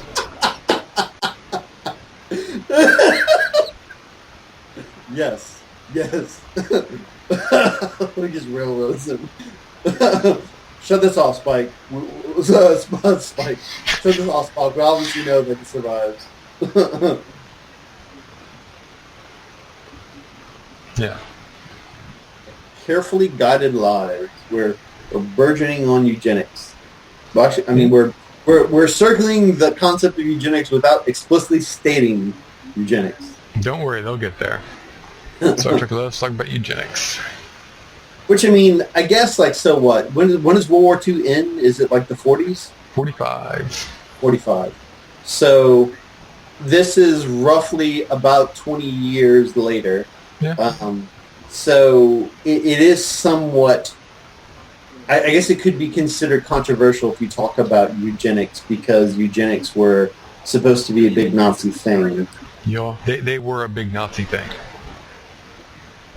We do have a Nazi episode that we've done already. So we might even be doing Nazi episodes. So I imagine talking about eugenics without actually saying eugenics is kind of like, ooh, look how clever we're being. I don't know. I really couldn't say, because they do specifically talk about eugenics directly in later episodes. They actually have... Yeah, I mentioned that they use after a certain point, whatever sets and costumes are around that week. Uh-huh. So, obviously in the 60s there were still a lot of Nazi costumes in Hollywood and sets. Yeah. So. Oh, that's unfortunate. Well, it's not. They're flattering towards Nazis. Nazis are jerks and stupid. Well, I was telling someone the other day, like we need another catastrophic global event so that we can have a new level of bad. So the Nazis just. I'm not a Nazi apologist. Like fuck those guys. I'm just saying that I'm tired of hearing about, well, Hitler did it, well, the Nazis did it, well, blah, blah, blah. They're like, yes, we get it. They're the bad guys. They're always the bad guys. I don't think we need anybody to eclipse the Nazis in awfulness. I think it's great if in 400 years past, people go, yeah, the Nazis were the worst. Like, I think we're good. Like, they still know, like, it's almost kind of like the birth of Jesus, like, yes, we've restructured the calendar to before the World War and after the World War. Yeah, I thought America already did that, but it feels like it. Yeah, sure. I would not be unhappy if Hitler went down in history as the anti-Jesus. There are certain circles that view him as the Antichrist, for sure. So, I mean, that tracks in those circles, I'm sure. Well, I don't need to add any religious significance to it. I would just be happy if he is a mythological figure figure of evil who is as persistent as the good figure of Jesus Christ. Yeah, and that being said, I think I'm just tired of hearing it because people with lazy arguments use it a lot. But I should be grateful that people with lazy arguments use it a lot because it easily allows me to identify people who are willing to make lazy arguments. Yeah, and at least most of those idiots are still condemning Nazis. You can't say that for all idiots. Yeah, at least they've gotten around something. So I don't think it's necessarily an issue of let's get rid of the Nazis. I think it's an issue of let's teach people how to argue and debate and form arguments. Point and match. I rescind my earlier statement. Which is basically, hey, look, let's. That was a weird kind of like lighting thing. Like when she came up right out of the teleporter, like her whole face was dark. Yeah, I think they're still working on the lighting for all of this. And remember, they have to do stop camera stuff. Yeah. So I think I remember you saying something to the effect that the teleporter sequence in the pilot wasn't really kind of worked out until like the iconic teleporter experience. Yeah. I mean, they beam up each of those chicks one by one, and then, I mean, you have to do, especially if someone else is in the frame, you do one shot without the person, then you end that on a freeze frame and you lock your camera, and you add the other person. Yeah.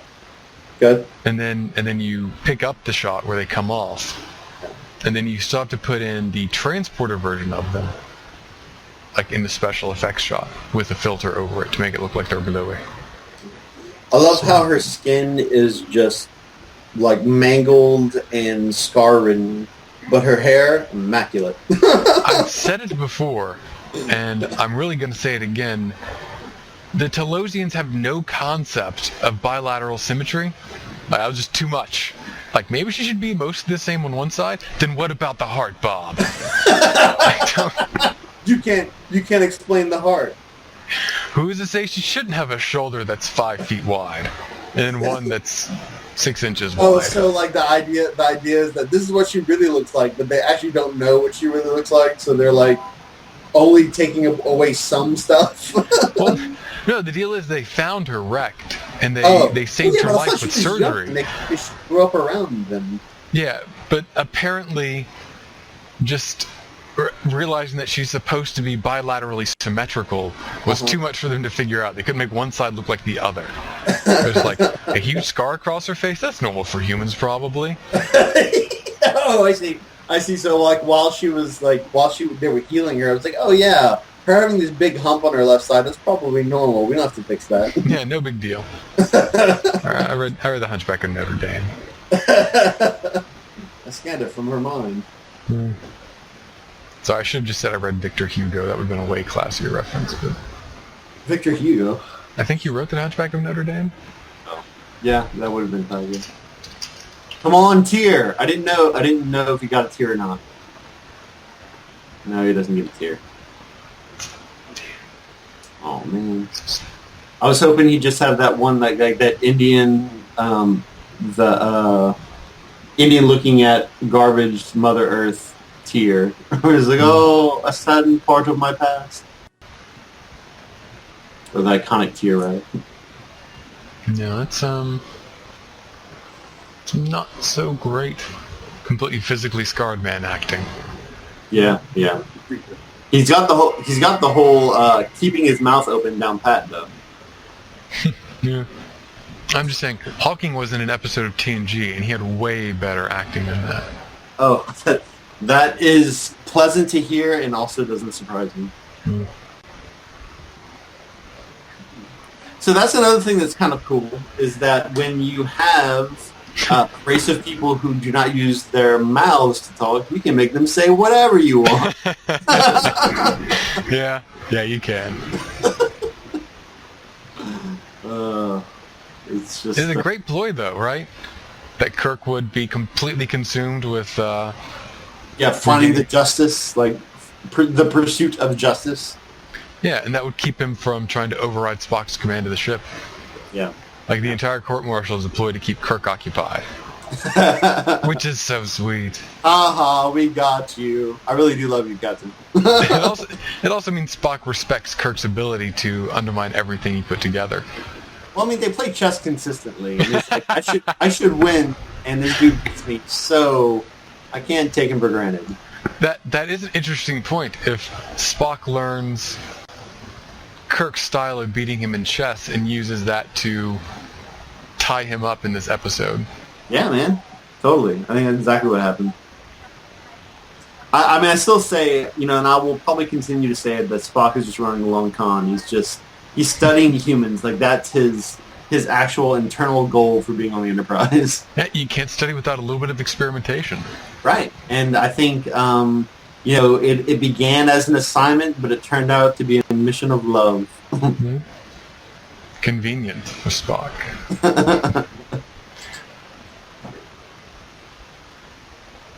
Poke and prod the humans. And test his theories. Mm.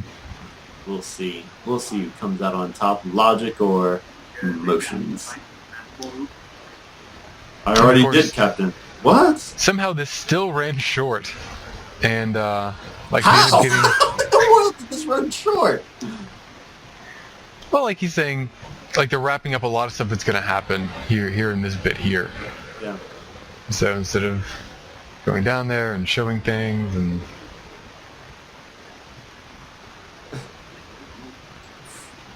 I love this. So this is where he's like, hey, I'm gonna poke and prod at you because you got me. I'm gonna mess with you again about being emotional. Which, I mean, I'm gonna agree with Kirk. Like, Spock did a whole bunch of not Vulcan things, and his stubbornness to say, no, still Vulcan. Yeah. See, and they just, now he's being down to the planet, and this is already happening. Good job, everyone. End of episode. But there's no way he had enough time to get to the teleporter. I don't know. In my mind, I'm guessing that this is supposed to say, yes, his mind is already here, even though his body is still being wheeled to the transporter room. Nice music.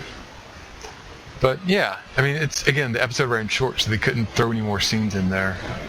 Oh. It's all that. So it's like... Right, I thought, running short means you want more footage, not less, right? Well, I mean, they're running short on time. So the episode was running long, you're correct. Yeah, okay. So, and that's, that's the Menagerie. Not an awful episode. It's a very tedious episode. Hey, we had fun. We did a lot of stuff. Yeah, I guess. If you didn't have fun, then you're just insulting my company. And that is a court-martialable offense, sir. We can go right back to next week if you don't like it.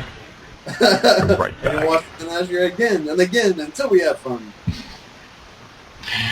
All right.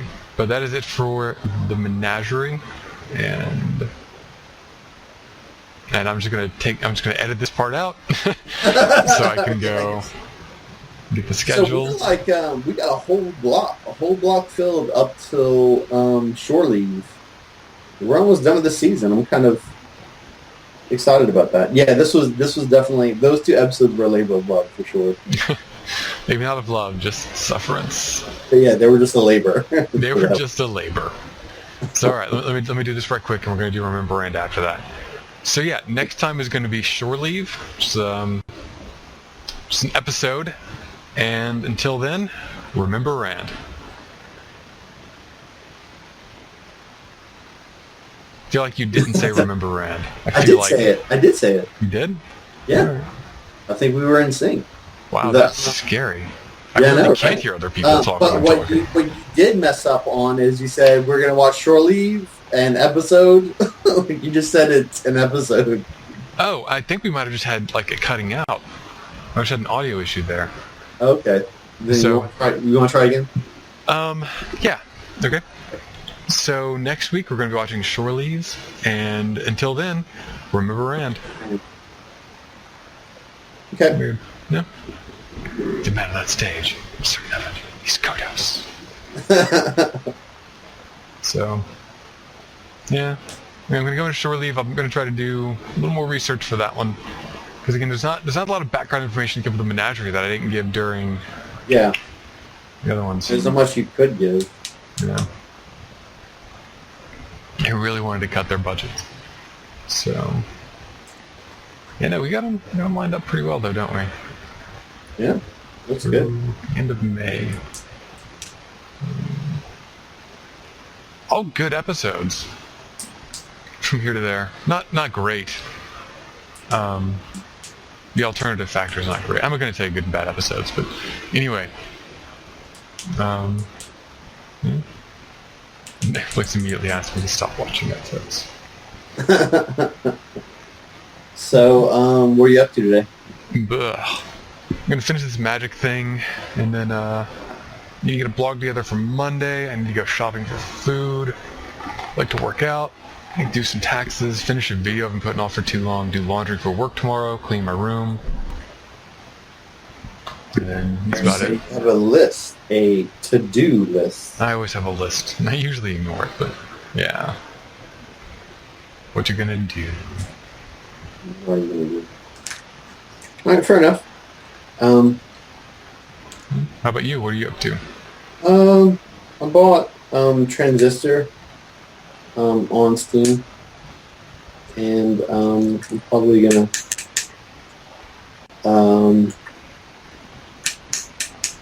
play that game some more.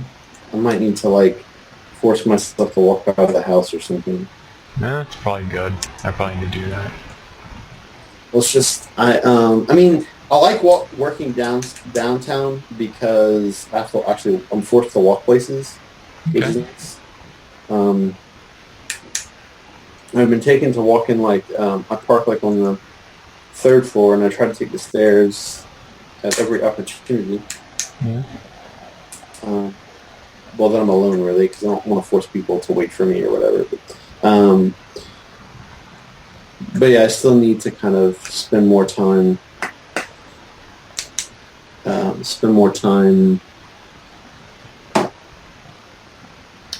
Out. I need to figure out something to do outside. Something to do it in an outside place to do it in, because where I live is very. It's just a cul-de-sac, and it's kind of cramped, and I have a big backyard, so everything just feels confined.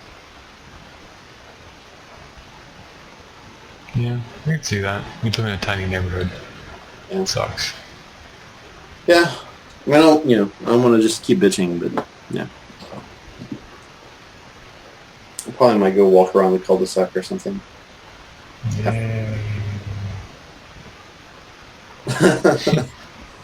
Sorry, it's good to do, but yeah. Yeah, it isn't exciting or that interesting. I'm not doing anything cooler than that. Well, it's one of those deals where, I have friends, but it's I don't have the kind of friend that I want. You know what I mean? And I've talked about this before, where it's friends that I would love to like hang out with regular basis. Like, hey, look, I got like 2 hours of free time. Let's go see what so and so is doing. We can meet up somewhere. I don't have those friends. I have like, oh, our schedules have linked up. Let's hang out and do some things that aren't horrible, but aren't really that interesting either. Yeah. Those are the friends I have. I'm not talking about like role playing or anything. I like role playing. I like the whole drinking and I don't know. Just there isn't really much to do on the weekend, I guess, that involves my neighbors. I'm sorry, we don't even know our neighbors. We hate them too much. It's fun. Yeah, well, yeah. They're awful. So. Yeah, actually, you're kind of in the same boat. The Terry's backyard is really small, and the houses are closer together, I think. Yeah, hella close together. Yeah. The kids have been playing basketball, but the only place to play basketball is literally in the street. So, when I come home from work in the afternoon, I'm just like, I'll drive around. Yeah. But, anyway. I'm still trying to figure out if they're related to the car alarm that goes off like every 30 minutes most weekday afternoons. Oh, the neighbors that nobody likes? No, these kids are playing basketball on the street. So. Oh, if they're like hitting a car or something? Yeah, I don't know. Like there are two things that have started in the past month or so, and I'm sure that they're related. So. Oh. I don't know. I think it's reasonable to assume, but no telling. Yeah. Could be a coincidence.